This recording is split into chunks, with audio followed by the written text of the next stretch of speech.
Finanzas desde cero, un podcast en español de Franklin Templeton, México. Hola, bienvenidos a Finanzas desde cero, un podcast en español de Franklin Templeton, México, en donde te platicamos todo lo que tienes que saber sobre inversiones y finanzas.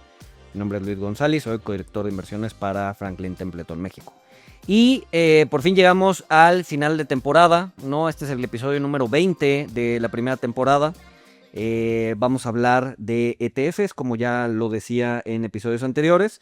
Y pues bueno, ¿qué son los ETFs? ¿No? Recuerden que en el episodio anterior hablamos de fondos tradicionales y hoy vamos a hablar de estos instrumentos. ETF es Exchange Traded Fund, en donde pues, en esencia es algo muy similar a un fondo de inversión. Es un fondo, es un activo colectivo en donde tú metes tu dinero con el de otras personas y hay una política de inversión y se sigue. O sea, prácticamente todo lo que dijimos en términos de estructura del fondo, ¿no? De la analogía del avión, todo eso que platicábamos en el episodio pasado, funciona para el ETF. La diferencia aquí es que los ETFs tienen una estructura mucho más maleable que la de un fondo de inversión, hasta tal punto de que un ETF puede ser comprado y vendido en bolsa, ¿no? Generalmente un fondo de inversión tiene un precio, ¿no? Vamos a regresar un poquito al tema de fondo de inversión. Tiene un precio y ese precio lo vas a poder comprar y vender a lo largo del día, ¿no? Supongo que un fondo de inversión vale 2 pesos y ese valor no va a cambiar en todo el día. Si tú quieres comprar ese fondo, lo vas a comprar a 2 pesos. Si lo quieres vender, lo vas a vender a 2 pesos. Ahí hay algunos mecanismos en donde compras al precio de cierre, no importa, el punto es que el precio, o sea, justamente para evitar que si el mercado hace algo muy drástico ese día, pues que tú le puedas meter al fondo y operar con el precio del día anterior. Entonces operas al día del cierre. Entonces muchas veces algunos fondos los operas a un precio desconocido o un precio provisional, ¿no? Pero a lo que voy es que el precio no cambia. Todos los que compraron el fondo ese día lo compraron al mismo precio. En el ETF no, en el ETF lo vas comprando al precio del momento. ¿Por qué? Porque cotiza en bolsa, es decir, funciona como una acción. Ojo, regreso, que esté diciendo que es una acción no quiere decir que va a tener la volatilidad de una acción, ¿no? Acuérdense que si el ETF tiene en la panza renta fija, ¿no? CETES o T-bills, entonces el ETF se va a comportar, el precio del ETF se va a comportar como con la misma volatilidad que un T-bill o que un CETE, ¿no? Entonces, el tema es que está empaquetado en una estructura que puede cotizar en bolsa y por lo tanto puede tener precio real, ¿no? Es decir, si de repente la bolsa sube mucho a lo largo del día, no sé, de 10 a 11 de la mañana, entonces tú vas a comprar el ETF a las 11 de la mañana y ya va a tener esa apreciación en el precio reflejada. El fondo lo va a tener hasta el final del día, el ETF lo va a tener en el momento, ¿no? Entonces, misma analogía que el avión, cotiza en bolsa, es decir, se puede vender y se puede comprar a lo largo del día, ¿no? Como si fuera una acción, aunque no necesariamente con la volatilidad de la acción, como decía, va a depender de lo que tiene en la panza, del subyacente. Y su precio va a fluctuar conforme la oferta y la demanda. Y ustedes me podrían decir, oye, ¿qué pasa si un ETF es muy demandado y por lo tanto su precio sube o pueden impulsar el precio hacia arriba, pero el subyacente, no sé, los CETES que tienen en la panza, pues no se están moviendo así? Entonces, bueno, a lo largo del día hay mecanismos para que el precio digamos que el valor subyacente, que se le conoce como el NAV, ¿no? El Net Asset Value o el valor de los activos que tiene adentro, no varíen mucho o estén bastante pegados, que el precio al que estás comprando refleje el verdadero valor del subyacente, ¿no? Hay mecanismos de creación y destrucción de portafolios, de market makers, de personas, instituciones grandes que están, digamos, todo el tiempo buscando que esa diferencia entre precio al que la inversión está comprando y vendiendo y valor del fondo, lo que tiene en la panza, no discrepen mucho, ¿no? Porque al final del día, el verdadero valor de un ETF, si de repente mañana cierran un ETF y liquidan sus activos, pues no te van a pagar el precio del ETF, te van a pagar el resultado de lo que tiene en la panza, el valor de su subyacente. Entonces, esas dos cosas no deben no deben ser muy distintas para que el inversionista esté comprando el verdadero valor de lo que tienen en el subyacente, ¿no? Contrario a los fondos, estos ETF se pueden comprar pues, en cualquier casa de bolsa, ¿no? Acuérdense que en los fondos había dos figuras, ¿no? La del operador y la del distribuidor. En el caso del ETF, no se considera que sea una operadora de fondos, puede ser un manejador cualquiera de fondos, el que tenga el ETF, un manejador, pero no hay un distribuidor, ¿no? Aquí el distribuidor, digamos que es la bolsa de valores, ¿no? Es decir, tú puedes ir a comprar a cualquier casa de bolsa, si está listado en bolsa, tú lo puedes comprar en cualquier casa de bolsa, plataforma, etcétera, etcétera. Entonces aquí esa estructura de operadora y distribuidora de fondos no jala o no, o es distinta, o más bien no funciona de la misma forma. Aquí es como cualquier acción, vas y lo compras en la bolsa, ¿no? ¿Cómo operan? Generalmente, bueno, en fondos puedes o no tener benchmark, ¿no? Acuérdense de los benchmarks que platicábamos, puedes o no tener benchmarks, dependiendo de cómo catalogues el fondo. Si es un fondo discrecional, entonces no necesariamente puede tener un benchmark, o sea, puede no tener benchmark. Los ETFs todos tienen que tener un benchmark, ¿no? Particularmente en México, bueno, en general, todos tienen que tener un benchmark porque son una estrategia, particularmente en México, son una estrategia pasiva, es decir, tienes que tener un benchmark y lo tienes que seguir, ¿no? Ahorita vamos a hablar que existen otros tipos de ETFs en donde puedes tener gestión activa o gestión semipasiva, en donde sí tienes un benchmark, pero no necesariamente lo sigues. Hoy por hoy, bueno, existen esos ETFs en el mundo, en México todavía no están, por ley, todavía no se pueden vender aquí. Aquí, si quieres comprar un ETF en México, tiene que ser pasivo, tiene que seguir un índice y no se puede desviar de ese índice. No puedes tener gestión activa dentro de un ETF. Por temas de legislación, no vamos a entrar ahí, pero hoy por hoy en México no se puede tener. En el mercado global sí, si tú como inversionista tienes una cuenta afuera, en Estados Unidos, en Europa o en alguna otra parte del mundo, entonces sí puedes tener acceso a esos ETFs de manera activa. Tienen un benchmark, pero no necesariamente lo siguen, ¿no? Entonces, bueno, fondos tradicionales, como decía, no compras al valor del día, precio NAV, el subyacente, no hay una evaluadora de esos fondos que evalúa cuánto vale, o sea, que evalúa, que le pone precio, y ese precio es al que compras y cierras, mientras que el ETF se negocia en bolsa, suele tener costos más bajos y mayor flexibilidad, ¿no? Ambos son vehículos colectivos y su principal diferencia puede estar en la forma en la que se operan y en los costos. Los ETFs tienden a ser más baratos porque son pasivos, ¿no? Acuérdense que requiere menos análisis, menos chamba humana para gestionar un ETF, mientras que el fondo generalmente son más activos o tienen una gestión más activa y pues por lo tanto necesitan más análisis, más toma de decisiones para diferenciar o para ganarle a ese benchmark, ¿no?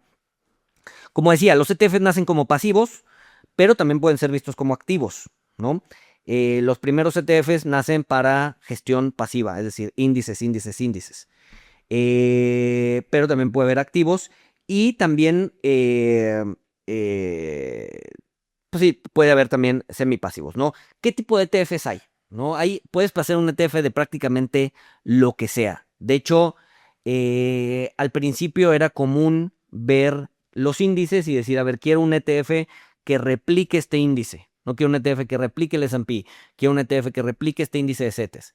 Ahorita ya muchas veces funciona al revés. Oye, quiero hacer un ETF, pero no tengo el índice. No quiero hacer un ETF con estas características, pero no tengo el índice. Entonces voy con un proveedor de índices. Puede ser S&P, puede ser MSCI, puede ser el que quieras o mandes. Y le dices, oye, ¿sabes qué? Necesito que me construyas un índice con estas características.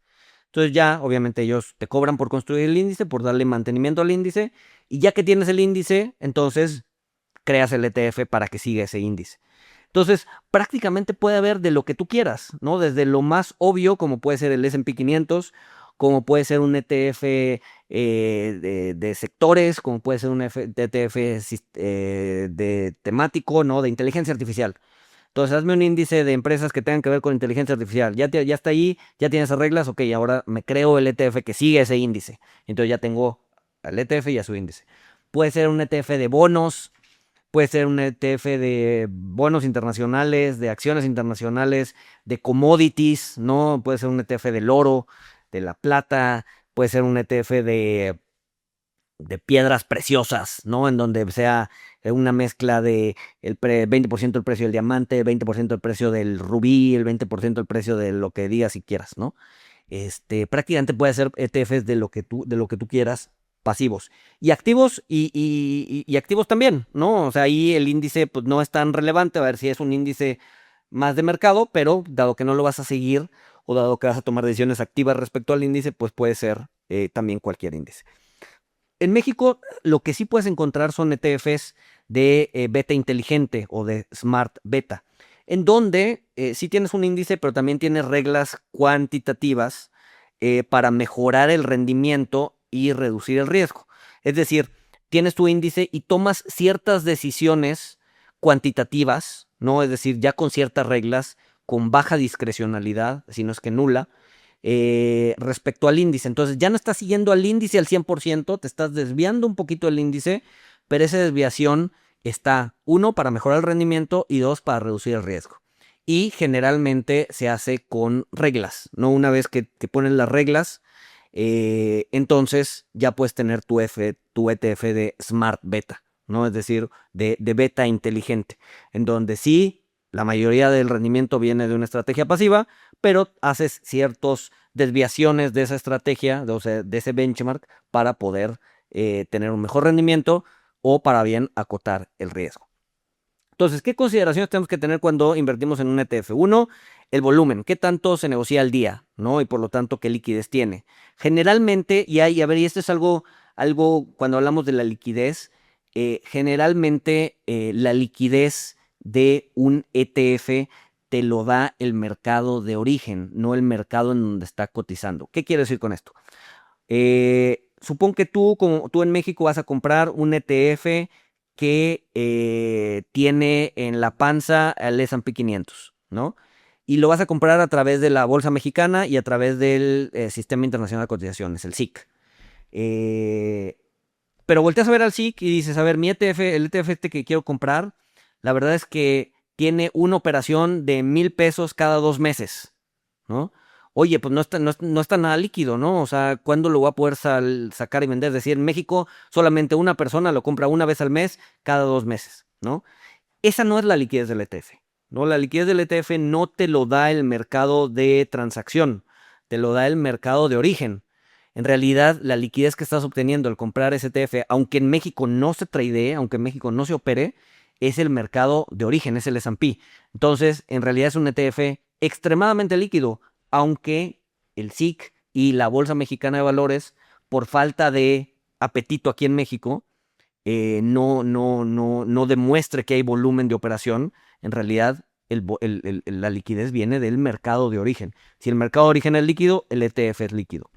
Entonces no deberías tener un problema. Si el mercado de origen no es líquido, pues entonces tienes un ETF ilíquido. Costos totales, generalmente el costo del ETF viene, pues, en realidad es el costo de administración del ETF. El expense ratio ya viene generalmente con el costo total del ETF. Uno, qué índice replica, ¿no? Es bien importante saber qué es lo que estás comprando, en qué mercado te estás metiendo. Nivel de concentración sectorial o geográfica, ¿no? Y esto hay que conectarlo con el tema de diversificación. Muchas veces puedes creer que estás diversificando y no lo estás haciendo. Por ejemplo, supón que te gusta el S&P 500. Vamos con el S&P 500 otra vez. Y dices, ok, me gustan las acciones de Estados Unidos, voy a comprar un ETF que replique las acciones de Estados Unidos. Pero ¿sabes qué? También me gusta todo el tema de inteligencia artificial, entonces voy a sobreponderarme en inteligencia artificial. Y lo que quiero tener es tener 20% de inteligencia artificial, entonces voy a comprar 80% del S&P y 20% de inteligencia artificial, un ETF de inteligencia artificial, y por lo tanto ya estoy expuesto a inteligencia artificial. En realidad, tu exposición a inteligencia artificial no es 20%. Tu exposición a inteligencia artificial está más cercana al 50%. ¿Por qué? Porque las acciones que tienen que ver con inteligencia artificial que están en el S&P tienen un peso y es un peso elevado.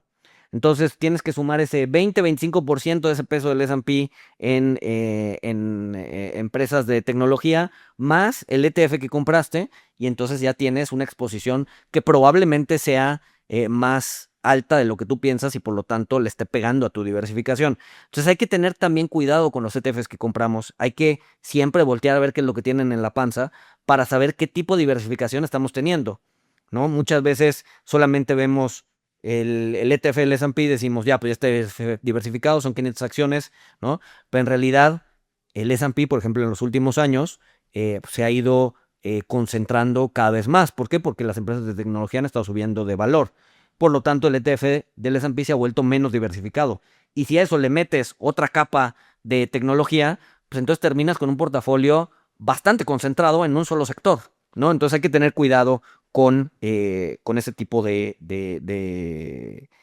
instrumentos.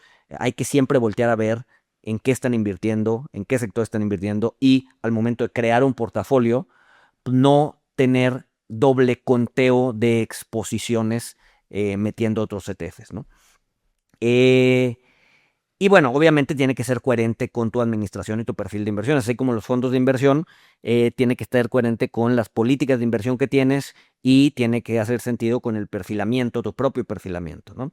Riesgos, ¿qué riesgos tiene? Pues la verdad es que son los riesgos muy similares a los que veíamos de fondo de inversión.